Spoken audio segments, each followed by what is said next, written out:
All right, we are live. We are live to talk about real estate investing. I'm so excited to be here, you guys. If you have any questions, go to the comment section. I'm going to be talking about how you have a net worth, able to get a net worth of $1 million investing in real estate. If you guys have any questions, again, go to the comment section. There's theoretically, it's not that difficult. If you buy a property here in our area, if you buy most of the properties that we buy and hold, we start off with $100,000 in equity. And so let's just say that you're able to start off with $100,000 equity. For example, if a house is worth, let's say, 400,000, we generally buy the property for somewhere around 200,000. By the time we renovate the property, rent it out, pay what we need to pay to the lender, we start off with about $100,000, or the goal is $100,000 in equity, and somewhere between $500 and $1,000 in cash flow. That's for one property. And so if we kind of rinse and repeat that a number of times, 10 times that 100,000 in equity will give you, with 10 properties, $1 million. And so you'll have $1 million net worth over those 10 properties. If you buy a property to buy and hold and you start off with $50,000 in equity, which would be a minimum, now you know you need to grow the equity from probably 20 properties to have a net worth of $1 million. And so we kind of start there. And so we start there with the end in mind. The goal should be to have at least $1 million in equity in properties. And if you're buying properties in areas that appreciate well, then that $1 million in equity grows, and it grows every year. And so recently we've been experiencing about 20% appreciation over, I'll say, the last 2 or 3 years. And so if you have a property, you buy a property for 400,000, 20% appreciation would mean in 5 years it doubles to $800,000 in value. And so let's go over the 10 steps that you really need in order to build a portfolio of real estate so that you have over $1 million. And, I was telling a young guy I met with yesterday, 20 years old, I told him, if you were to simply buy one property a year for the next 10 years, through buying a property right, allowing it to appreciate in value, you'll have a net worth. You'll be a millionaire before you're 30 years old. And so there's certain steps that you have to do and consistently do in order to get there. But one property a year for 10 years, buying a property right, you'll have that net worth of over $1 million. And so these are the steps. And so I'm going to give you guys 10 steps. And honestly, the 10 steps that I've used over the last, say, 20 years to build up my net worth and my portfolio. And I'm going to go over these really quickly. This is obviously being recorded in various areas, such as it's being recorded on Facebook. It's actually, we're on Instagram, and it's on my YouTube channel. So the first thing is, we want to build a real estate investment business. You've got to have that mindset. You've got to know that you're an entrepreneur and have that mindset that this is what you want to do, and you want to build a real estate empire, but definitely a portfolio that's worth over $1 million. And I'll talk in the end about your exit strategy and what you can do with that portfolio. But we've got to look at it as step number one, that this is a business. So with any business, you've got to have a business plan. Within that business plan, you've got to know, like, what the marketing, how are you going to find these opportunities, the financing, who's going to finance these opportunities, your team, and each individual thing that I'm mentioning, I'm going to go over the team. Who are the players that are going to help you reach that goal? The accounting, the real estate attorney. You've got to have all these players in mind and really build a business plan. But look at this real estate investing as I did many years ago. I was 23 years old when I bought my first property. I looked at it as a business. And that's how I want you to look at it and have that mindset that I'm going to create a big portfolio of real estate, and I'm going to buy real estate, and I'm going to build wealth with real estate. And so that's why I got into the business. I got into the business because at the age of 17, I read in an encyclopedia that the richest people in the world, 95% of them gain their wealth through real estate. And so for me at that time, it was an epiphany moment that I've never forgotten. And I've always remembered that. And so year out of college, 23 years old, I bought my first property, and I've been buying properties ever since. So we start off with the mindset and the entrepreneurial mindset. Then we go to having a coach.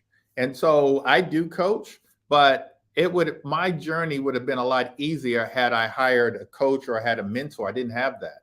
And so getting a coach or a mentor, and if you guys are taking notes, write that down, a coach or a mentor, it's going to help you get to your goals a lot faster. And it's going to minimize your mistakes. I've made a lot of mistakes along the way, a lot of lessons that I've had to learn on my own. And so hiring a coach or mentor to help you along the way is going to get you to that goal. No reason why everyone on here listening to this now or listening to this later shouldn't have a net worth. I'll just say within 10 years of over $1 million investing in real estate. And you get that by buying and holding one property at a time. And so that leads me to step number 3. Step number 3, identify your investment strategy. What is your strategy? And so as a real estate investor, there's 2 strategies. We have 2 strategies. One is the buy for cash strategy, where you're investing your money into real estate for an immediate cash return.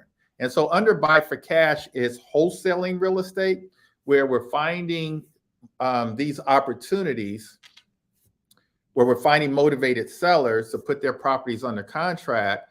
And then as a wholesaler, instead of actually closing on the deal using your credit, using your own cash, we're assigning that contract or selling that contract to another investor for a fee. Now here in our area in the DMV, wholesalers are easily making $15,000, $20,000, $30,000. It's not uncommon to make $50,000 on a wholesale deal.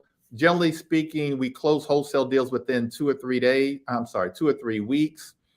A couple of my platinum coaching students that I coach have made 6 figures wholesaling real estate, and did it within 3 weeks. And one of the guys, he's got a deal now that's closing next week, will be his second wholesale deal this year, where he's made over 6 figures. So it can be done, but generally speaking, $15,000, $20,000, $30,000 on a wholesale deal. That's buy for cash. Also under buy for cash is flipping properties. And so a lot of you guys have seen all the HGTV and all the shows on buying properties, doing a full renovation, and then putting that property on the market for sale. And so between wholesaling and buying for cash, flipping is going to make you the most money, but it's also, it's a risky proposition. And so you have you have the most risk by flipping properties.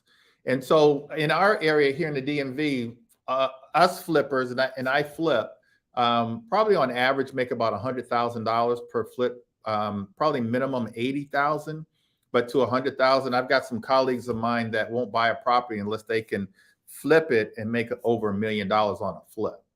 And so, but that comes with a lot of experience. That comes with, having a coach sometimes to minimize those mistakes. But flipping will allow you to make a whole lot of money. And so we coach flippers and sometimes consult with flippers on their flipping deals, on their deals to flip. But ultimately, what we want to do is take the cash from wholesaling real estate, take the cash from flipping real estate to then buy and hold. And so buy and hold, for those of you guys who might be taking notes, that's ultimately what you want to do, is buy and hold real estate, build a portfolio. So what are we buying and holding? Residential properties, commercial properties, apartment buildings. Some of my real estate agents and my investors that I coach have Airbnb. But whatever it is, assisted living facilities, whatever it is, that's long-term wealth. That's building wealth for early retirement. That's generational wealth that you can leave a legacy for your family. And so ultimately, that's where you want to be. We buy and hold, we wholesale real estate and we flip real estate. That's active income. That's a one-time payment, but we get that cash to then buy and hold. That's passive income. That's money coming into you really every single month. And so you want to set a goal. What's your goal? Your goal, in my opinion, your goal should be a minimum of $20,000 a month in passive income. And so I've got some colleagues, some of my students, their goal is $100,000 a month in passive income. But at minimal, your goal should be $20,000 a month in passive income. And so with the $20,000, if you can buy over a period of time, let's say 20 properties, and if each is giving you $1,000 a month in positive cash flow, then there's your $20,000. Or you could purchase 5 4-unit buildings, and if each 4-unit building is giving you $4,000 a month in passive income for retirement, then that's all you need is 4 or 5 4-unit buildings, or a mixture of the two. And then once you get, let's say even if you purchase 10 properties, 1 property a year for 10 years, you've got those 10 properties. And then now you focus on paying those 10 properties off through paying more money on the principal of the property, having your tenants pay the mortgage on that property. And then also through appreciation. Once you pay that mortgage off, and let's say that the mortgage payment is, let's say $2,500, now that whole $2,500 comes to you. And if you multiply that by 10, that's $25,000 coming to you as passive income for retirement. So you could actually get to that goal of $20,000 a month passive income for the rest of your life through 10 properties. And so some of my students, I see you, Jay. Some of my students are doing that very quickly. A couple of my students have purchased, speaking of Jay, 2 or 3 properties to buy and hold this year alone. And so identify your strategy. Do you want to wholesale real estate to then buy and hold? Or do you want to flip properties to then buy and hold? My suggestion would be to wholesale. It's just less risky. You're losing a lot less money. A lot of first-time flippers do lose money. Wholesaling is it's an easier entryway into investing, where you're not using any of your own cash. You're not using any of your own credit. You use the cash buyers. And so we teach wholesaling. But pick your strategy. My suggestion would be to, whatever the strategy is, end with buy and hold. Build that big portfolio. And at the end of this, I'll tell you what you can do with that portfolio. As real estate investors, our goal, really our only goal, honestly, or our main goal, is to find motivated sellers. And so the investor that can find the most motivated sellers is going to make the most money. We've got to find deals. We're in the business of finding deals. And so now the question is, how are you going to find deals? My students are finding deals at the auction. They're looking at the auctions. There's online auctions. There's auctions that you can go to, live auctions at properties or in front of the courthouse steps. So auction properties is good to find deals. Being able to get a list of, for example, pre-foreclosures or absentee owners. With that list, you can send out postcards to that list. You can call that list. Either you can call or you can get virtual assistants to call for you. Some of my coaching students put out bandit signs, networking, social media. There's a number of ways to find motivated sellers. You've got to find motivated sellers. You can get motivated sellers from wholesalers. If you're buying and holding properties, or if you're flipping properties, then wholesalers play a major role in your success because you can actually get deals from wholesalers. For me personally, I get deals from wholesalers every month, one or two every month, but it's not predictable like me doing, for example, a radio ad or postcard direct mail piece. I can predict my success. I know for example, for every 1,000 postcards that I send out, I'm generally probably going to get at least one deal. That's predictable. And so I don't want you to think that you start branding yourself as an investor that you're going to get deals and it's predictable. You are going to get deals, especially if you have a reputation of closing deals. But I want your success to be a little more predictable. I also want you to have a marketing mix. And so you want to network and get deals from other people, but then also do some type of marketing yourself to get deals. And so marketing is the key to your success. Finding motivated sellers, driving for dollars. A lot of my students go driving for dollars. They drive older neighborhoods. They write down the addresses of the properties, and then they do what we call skip trace. They find out who the homeowner is, get their number, get their name, and then now they're able to get their number. Actually, they're able to get their phone number, their email address. Obviously, the address is right there, so then they can send postcards.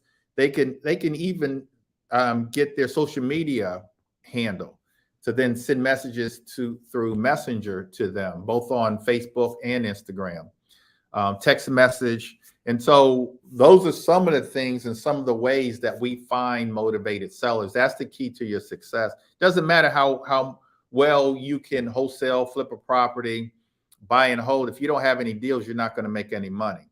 One of the biggest mistakes that investors make, the biggest mistake is buying the properties wrong. You've got to have a certain formula. There's a method to our madness. And part of the method to our madness is what we call the Mayo Formula. And so with that formula, we're hopefully able to not buy the properties wrong. I hear stories about investors who buy the property wrong. They put the property under contract, they close on the deal, and if they're flipping, they're unable to flip the property.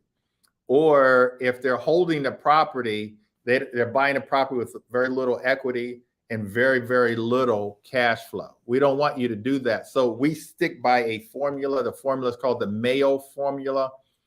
Mayo is MAO, stands for maximum allowable offer.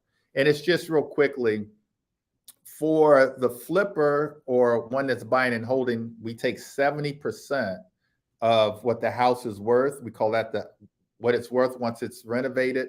We call that the after repair value. So we take 70% of the after repair value, and then we subtract out the repair costs. That gives us the number or our maximum allowable offer that we make to the homeowner. So there, even in investing, you guys, there's a method to everything that we do. So there's formulas involved, technology involved. And so we tend to stick by those things, those numbers, because like anything else, investing is simply a word problem. It's a numbers game. You got to get the numbers right. And it's simple math, but you've got to know the math and know what not to buy the property for, because we're in this business to make money, to make a lot of money, to become filthy rich. We're not going to do that if we buy the properties wrong, if we get excited about a property and get emotional and then buy the properties wrong. So we've got to buy the properties right. Also, one of the biggest things that we've got to do as an investor is know our financing. How are you going to finance these deals? Financing plays a major role. Also, the investor that can get the most financing is going to make the most money. And so you've got to find it. We can get started investing in real estate with wholesaling where we're not using any of our money. We're not using our credit. You can have a 400, 500 credit score and still invest in real estate through wholesaling and get really good at that and make a whole lot of money. But ultimately, to build wealth, we've got to buy and hold. Most of us, we buy and hold using financing. So maybe we might even use cash to buy a property, get it renovated, and then we refinance to then hold the property. And so because we refinance or because we need financing, you've got to get your credit straight. And for the most part, a lender is probably looking for somewhere around a 680 credit score. And so in order for you to build wealth, as much as we start with wholesaling, you got to start working on your credit. And you got to get that credit score, I say, above 680. Now, some lenders and some programs, it can be a little lower than that, but I would want you to get your credit score, strive to get your credit score above 680. And the reason I say that is because some programs, you could have a credit score of 620, but they're going to give you a higher interest rate. You get to 680 and above, now you're getting better rates. You'll still get approved, but you're getting better rates. And so we've got to get funding. One of the ways that we buy properties is and hold properties is through the Burr Method. And Burr is BRRRR. And it stands for buying the property right, renovating the property, renting the property out. And I primarily rent out to Section 8 tenants. And then refinancing. When we refinance, we want to get all of our money back that we put in and then repeat the process with all the money that we got out. And so let's say that we find a property and the numbers work, 70% of the after repair value minus repair costs. And we sometimes will use a hard money lender to acquire the property. We acquire the property, renovate the property, the hard money lender, or we pay cash. They will finance the property, and then we rent the property out. Now we want to refinance. We want to go with a long-term, a lender that's long-term, a traditional lender or a line of credit. And we pay back the hard money lender. We pay back the money that we put in ourselves, and then we repeat that process. That's called the Burr Method. Now we've got an asset that's cash flowing, that has equity in it, and we don't have any of our own money. It's like we've got this asset that is almost we have free of charge. None of our own money's in it, and it's growing wealth for ourselves. We've used other people's money to grow our own wealth. And then if we multiply what we just did using the same money, the same method, 10 different times, now we've got a portfolio that's growing through equity and appreciation that's going to give us, or at least on paper, $1 million. And so I will tell you guys, especially those that are here in the DMV, the best place in our area that the Burr Method works, because Burr doesn't work everywhere, but the best place that Burr works is in Baltimore. And so Baltimore is the #1 residential rental area in the United States because you can buy low and then rent high. So Baltimore is the best place for the Burr Method because the numbers work. In Baltimore, it's not uncommon. I told you guys that the formula is 70% of the after repair value minus repair costs. If you're buying and holding, it's not uncommon in Baltimore to buy at, say, 50% of the after repair value minus repair costs. And so now when you go to do Burr and go to get your appraisal done, the numbers all fit and you're able to do a cash out refinance, get all your money back, pay back the lender. Now you've got this asset in Baltimore that's cash flowing really, really well that you have none of your own money in. And so now you nurture that. Like I said earlier, this is a business. You're an entrepreneur. Nurture that that asset, that property, and nurture each one of them. Look at each property as its own entity, as its own business. And if you do that over a period of time, slowly but surely, you look up and you've got $800,000, $900,000, $1 million, $2 million of equity in properties. Now, keep in mind that let's say that you have a portfolio of $1 million in real estate. And so you have, let's say that you have 4 properties. Each one of them are worth they're worth $1 million. So they're worth, let's just say 425,000. You've got, or to make the numbers easier, you've got 10 properties, or you got, let's just say you have 5 properties, and each one of them are worth 400,000. 5 properties worth 400,000, which means you have $2 million in equity. And so if property values are appreciating at 10%, 10% of 2 million, you guys, is 200,000. You're making on paper every year 200,000, and then that compounds every year as well. And so it's easier to grow your wealth through real estate compared to the cash that you put in. It's easier to grow and faster to grow than, for example, the stock market. All right, building your team. You've got to build a team. Who's on your team? Lenders are on your team. Real estate agents are on your team. You've got to get lawyers, real estate lawyer. Who else? Accountants, real estate accountants, contractors, appraisers. You've got to build a team. And so, as I said earlier, when you're looking at real estate investing and you're looking at really having a big career in investing and a long career in investing, you've got to have team. You're only as strong as your team. Your goal should be so big that you can't do it by yourself. And most investors, you guys, invest part-time. And a lot of the investors that I know are investing part-time, but their portfolio's worth over $1 million because they have a team that supports them. Even I told my my platinum coaching students last night, we talked a lot about having like virtual assistants, VAs, doing a lot of the calling for them, calling motivated sellers while they're at work. You've got a team of people over here doing the marketing for you. And so we use a lot of virtual assistants. We just hired here in my office, we just hired 2 virtual assistants out of the Philippines. One we're paying $6 an hour to make calls 20 hours a day. And the other we're paying $8 an hour. And so you've got to have a team. It's a team effort. And so you've got to know the players, hire the players, and let them help you build wealth.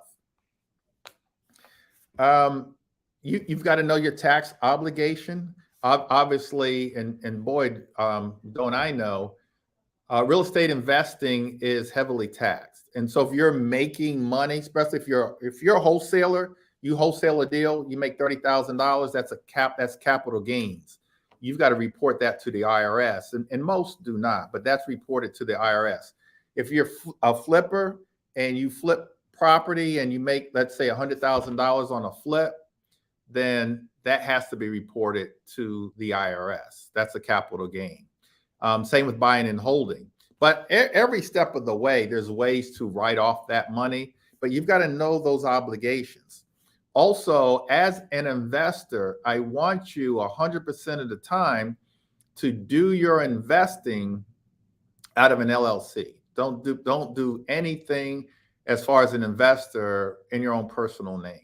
And if a lender makes you, for example, if they make you, I'm doing a refinance, and the lender is actually making me do the refinance in my personal name. As soon as that settlement is over, I'm going to go back to the title company and put it into one of my LLCs. And so you want to protect yourself. And so with an LLC, we use LLC basically for 2 reasons. You have the protection of a corporation. An LLC is its own entity. It's not you. It's its own entity. But then also with taxes, you're taxed as an individual. So you have the best of both worlds. You're not taxed at a high rate as a corporation. An LLC, you're taxed as an individual at a lower rate, but you have the protections of a corporation. So you've got to get your documents in order before you start investing in real estate. Have reserve. Have money. If you're investing, here's what I see. Another mistake that a lot of investors make is, especially when they're flipping properties or holding, they only have enough money to get through the deal. They only have enough money to get through the deal. If something was to go wrong, and things often go wrong on a flip, they often go wrong on a hold. They don't have the money. They don't recover. There's so many properties that are out here that investors unfortunately have started, but was unable to finish. And I've unfortunately I've purchased some that got started and they didn't get finished. So you make sure that you have money in reserves so that if something was to go wrong, you've got the money to do that. And so when I invest, I primarily try to use other people's money, private lender, hard money lender, my line of credit, bank's money, and I use my money just in case something goes wrong. Miscellaneous things. I've got money in reserve so I can get through the deal just in case. One of the last things, two more things, you guys, two more things. No, the lender can't, Antoinette, the lender can't. Can they call the loan? I don't think they can call the loan if you switch LLC, but that's a good question. That's a good question. I'll research that, but I don't think they can call the loan. We hear that term, them calling the loan, often, especially if we're doing like some creative financing and taking over mortgage and things like that. A lender is not going to call a loan, meaning when we buy a property, in one of the clauses, there's what's called a due on sale clause, meaning even though it's a 30-year loan, the lender can say today, 2 years later, I want all my money. That's calling the loan. A lender's not going to do that if they're getting their money every month. And so I've never, in the time that I've been in real estate, I've never seen them call a loan. What do they care? They just want their money every month. All right, two last things, you guys. We make money as real estate investors. We make money. Sharvita makes money. Jay makes money. We all make money as real estate investors. But we want to grow our business. What we make this year, we want to double what we make next year. And so in order to do that, we have to reinvest our money. So we make money. I want you to take at least 10 to 20%, preferably 20% of the money that you make, put it back into the business. And so when I say put the money, reinvest back into your business, and again, this is a business, where do we put the money? We put the money into marketing so we can scale our business. We put the money into people, virtual assistants and other assistants and team members, and other places. So we scale through people, through marketing, putting more money into reserve, those kinds of things. We've got to reinvest technology. We invest in better technology for ourselves. So we've got to scale our business. And that's what we do as real estate investors. You know, if we were to buy and hold, let's say 4 properties this year, then the goal for next year is to buy and hold maybe 6. Now, how do you do that? You take some of the money that you made this year and you put it back into marketing to get more deals, or to technology, or to people to get more deals. And I said, like I just said, we just hired 2 virtual assistants this week to get us, so our marketing and our deals are more predictable, to get more deals for us. And so that's where we're putting some of our money, so that in the upcoming months, we can get more deals to wholesale. We can get more deals to buy and hold. The last thing that I want to say to you guys before I get out of here is, as real estate investors, we do this to build wealth. We do this to take care of our families, to retire financially free, and to leave a legacy. You've got to know what the end looks like. Like, what's your exit strategy? You've got a portfolio. Let's say you have a portfolio of 10 to 20 properties. What are you going to do with those 10 to 20 properties? Are you going to put all your properties together, bundle them up, and sell them to an investor for a lump sum of money, and then put that lump sum of money maybe into the stock market? Are you going to sell them off one by one, make more money that way, selling them off one by one? Are Are you going to continue with that portfolio? Maybe get a manager to manage the property managers and everybody else on the team while you're, in the Caribbean in retirement and living off of the portfolio. Like, what are you going to do? And so that's something that I want you guys to ask yourselves as you're going through this journey of real estate investing. What does the end look like? And when is the end going to be? Or are you going to be in semi-retirement continuing to invest in real estate because you love it? And so, I mean, that's my mindset, to be in semi-retirement, still investing in real estate just because I love it, continuing to build the portfolio. But I'm sure one day I'm going to say, I'm done. I don't know exactly what my exit strategy is going to be. I'm sure it will be to leave either all or some of the portfolio to my daughter, hopefully my grandchildren. But you've got to know what that exit strategy is. And so that's something that we don't talk enough about, but there's got to be an end in mind. What's the end look like? So once you've gone through buying your properties right, building a business, getting the LLC, and then getting coaching to help you along the way and move you along a lot faster, learning how to find motivated sellers. That's an area where a lot of investors fail. They have the money, but they don't take the time to find motivated sellers. And then the financing. How are you going to finance these deals? Are you going to use the Burr Method, or you're going to buy in areas where Burr doesn't work, but you're able to buy in areas where appreciation is great, like in DC. And then just putting the funding together, having that team, knowing the exit strategy, reinvesting in your business. That's how you go from where you are to, at least on paper, having a net worth of $1 million. And each and every one of you guys that are on here, I'll just say within 10 years, can have a net worth of over $1 million if you follow this proven formula: one deal a year, one buy and hold. Now, you may have to wholesale a couple of deals in order to get that, or flip a property maybe with a partner in order to get that one deal a year.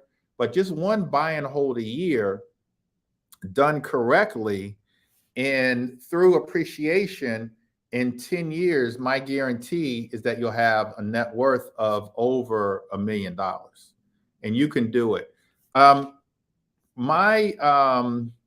you want to get a hold of me to talk about any of the things that I just talked about, or to schedule an appointment with me to talk about our coaching program, you can go to gbschedule.com. My initials, Gregory Bennett.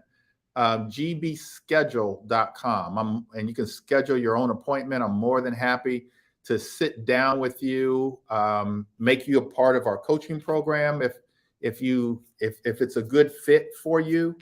But I want you to build wealth. We're closing out on the year.